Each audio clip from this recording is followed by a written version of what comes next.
Hello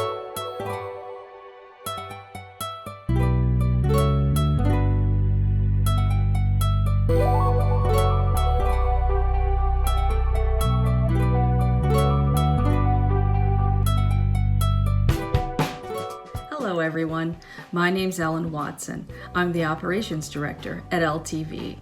During the coronavirus pandemic, I took myself on many long walks through my neighborhood and photographed the spring. Flowers were blooming, birds were singing. Here's a little bit of what I saw. Thanks for watching.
Hi, this is Jody Gambino, and I just want to tell you a little bit about what I did during the quarantine.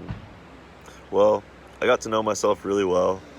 I read a book about creativity, and then I dove deep into making electronic music and hip-hop music on my computer. I did lots of yoga and started cooking and eating from home a lot more. I spent a lot of quality time with my girlfriend and her son and my dog too. The quarantine was pretty much like regular life, just slowed way down. So I had a lot of time to reflect and trying to form new and good habits to get me through the lockdown and also just to maintain a healthy life. Hi, I'm Angela LaGreca, the creative director at LTV. I get to do a lot of interesting interviews out east. People who really are making a difference, people who inspire me. And I have to say, during this pandemic, one of the stories that really touched me the most was about these women in Montauk who started making masks. It started with a woman named Donna Matlock from Montauk. She was in Florida at the time. She's a real estate broker, couldn't really be focusing on that. And she felt like she had to do something. Her husband is in a high-risk category, a cancer survivor, and she just wanted to help. She called her friend Bonnie Brady, who's a very dynamic person with different causes out east, and said, what can I do? What can I make? Can I bake? Can I make something? I know, I can make masks. One night I just got to thinking, I should start making masks. And so I contacted Bonnie. I'd already sent out a bunch that went to Southampton Hospital. And long story short, Bonnie was like, great idea. Let's get this going. And so she's good at spearheading things. So we let her take the reins, and we've been going now for almost a month. Donna told me that in the first month that she started doing it, she made over 1,000 masks herself. I must have made over 1,000 myself. Wow. Right. Because when I first contacted Bonnie, I was up to almost 600. And, How long did they take to make? Well, the new ones now take, I would say 10 to 12 minutes. They enlisted other people to help. People started donating fabric. The Village Improvement Society in East Hampton, people in Montauk, local businesses all pitched in. They distributed them. And today, this mask making project is really its own amazing project. And I think that really touched me, that they didn't even really want money for it. They did it with their own funds to get this certain sheath, this certain mask fabric. But we upgraded to a Merv 16 fabric, which is 95% effective. And Okay. Bonnie can share 2.3 the microns. specific. Yeah, but And this you know, is the safe to finished breathe. I product. have to assume it's safe to Yes, breathe in. Yeah. this is the Okay. Yes. finished product now. I even have a Whoa. desk piece here. So That looks good. And they just pulled together. And though everybody's scared, what was the one thing they could do that could really help? You could help slow the spread of this disease with a mask. Talk a little bit about what it feels like to be doing this. well, I feel like I've always had a spirit of giving or helping others, and that was my first instinct, was what can I do to help? I was really impressed with that, and I was really touched by them as people, strong, proud, helpful people. And those are the kind of stories we love at LTV, and I personally respond to.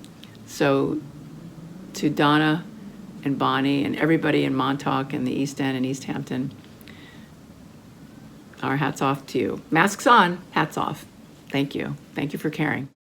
What I did during quarantine, I really didn't do much. I kind of realized how much of a homebody I truly am, because I didn't mind not being able to go out and like socialize too much, which wasn't incredibly surprising, but it was interesting.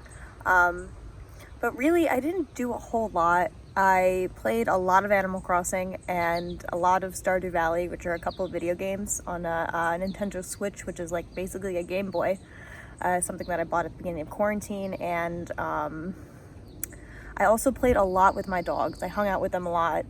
You know, they're really cute and they love attention and being around everybody. So I'm basically, besides spending time with my family, I hung out with my dogs a lot. So I made this little video about what they did during quarantine, because it's much more interesting than what I did during quarantine.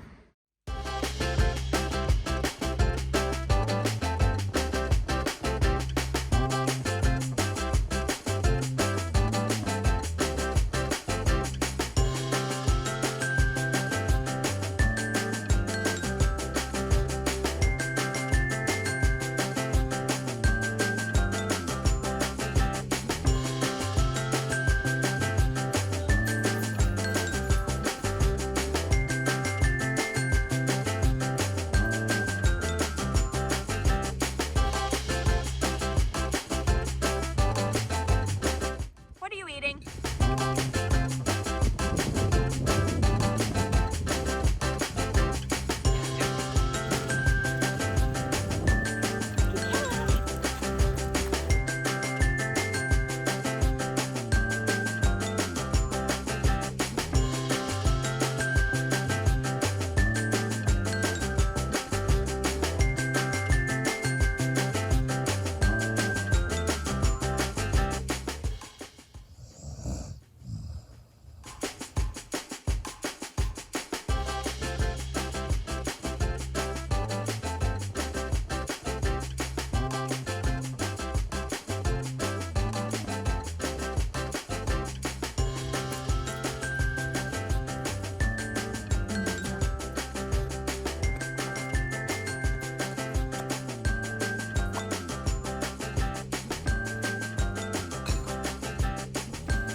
My favorite moment of a global pandemic.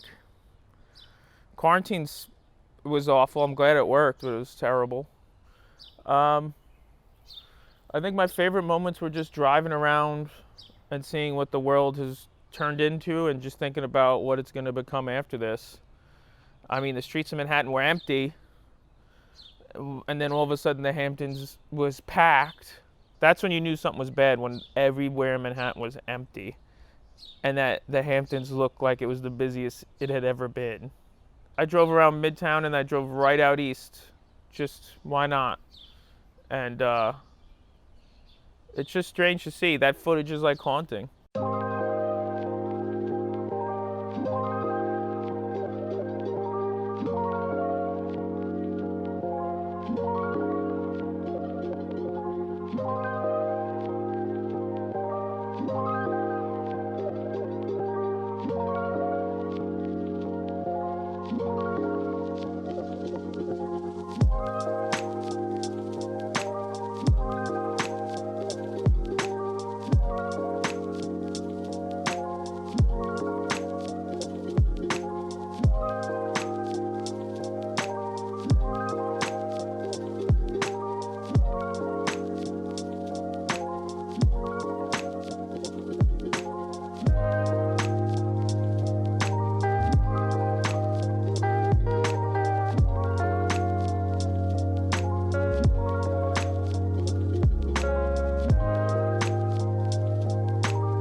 Hi everyone, I'm Jeannie Henderson and I take care of the archive at LTV. I don't know that everybody knows that we have this amazing collection of videos that have been made by all of us, all of the people in the town of East Hampton since 1980. And we have about 30,000 of these shows in our archive. Over large sections of the East End. So I'm hoping that this show will be 30,001. Any rate, we wanted to talk a little bit about how we were all coping with the present situation, which I know has been extremely strange and extremely difficult for so many people. For me, it hasn't been so bad. The biggest difficulty, of course, is not being able to see my family when I want to. My husband and I very much miss seeing our daughter and our two little 2-year-old grandsons. They are now in Connecticut for the duration of this virus and are safe and happy, and all of that is great, but it would be wonderful to see them in person. We see them quite a bit on the screen, and I love the screen. The screen has really been a lifesaver in this pandemic, but the thing I wanted to show today and wanted to share with everybody is a cooking session that I did with the grandsons. And so it all starts with a cup of flour.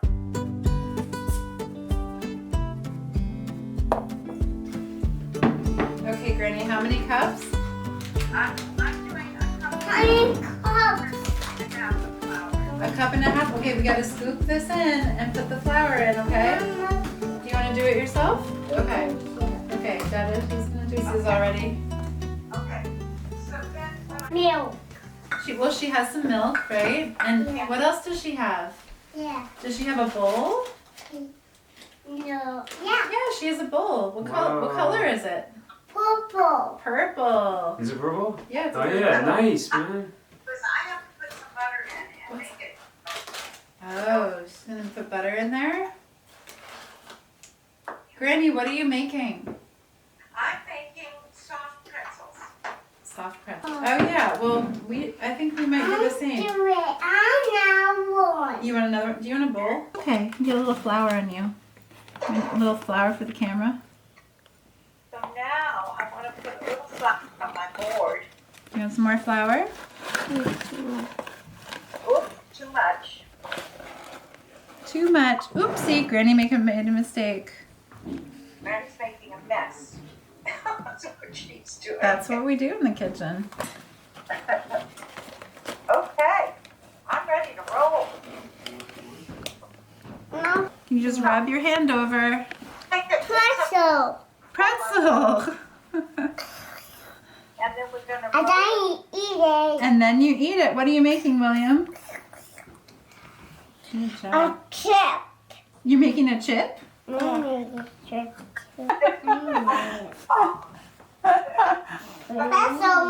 We might want to fact check you. Mom, can I show you how to do it? Because I just made these the other day. Okay, so you roll it like this, and then you create a U shape, and then you twist it Yeah. over one another, and then you squish it down. Into a pretzel. Yeah. I'll do it. I'll do it. No, I'll Okay. pull it down. Are we ready to put this in the oven? Pull it. I do. Okay. All right, Hunter and William, do you know where to go? We're gonna put it in the oven. Idea. Right there, but hold hands. Remember what we do? Ready, Hunter? William, hold hands. Ready? Yeah. And we're gonna pan up and we say, open oven. Open oven. Okay, Mama's gonna open the oven. Here I go. It's Okay, down, Mama. we're putting the pretzels in the oven. Here they go. Look at mine. What's that? Just the pretzels. Oh. They're cooking. Yeah. On a circle. And when it goes beep, beep, beep, then they'll be ready. And they'll be really hot, right? I I let it cool down. You have to let them cool down.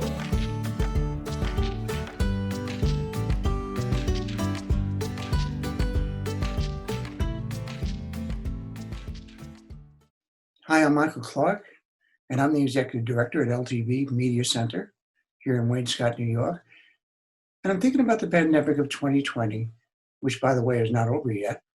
There are so many things that stand out. Every day there were amazing acts of kindness and stories of people impacting our local community during a time of uncertainty and need.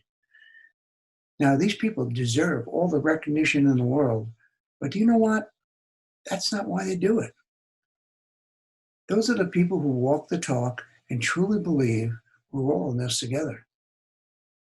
But I'd be remiss if we didn't give thanks to those who remained in their jobs, rolling with the punches day after day. So I'd like to take a moment to focus on what the LTV team was doing during the pandemic, because they happen to fall into that category. We handle communications in public meetings, and because of that, we were deemed essential by the governor. I see that as a blessing. No one here was laid off or furloughed, and some of what we did every day can be done remotely. However, we weren't set up to operate in the new normal of social distancing and Zoom meetings. Technically, we just weren't there. But fortunately for me, the team at LTV is very forward-thinking.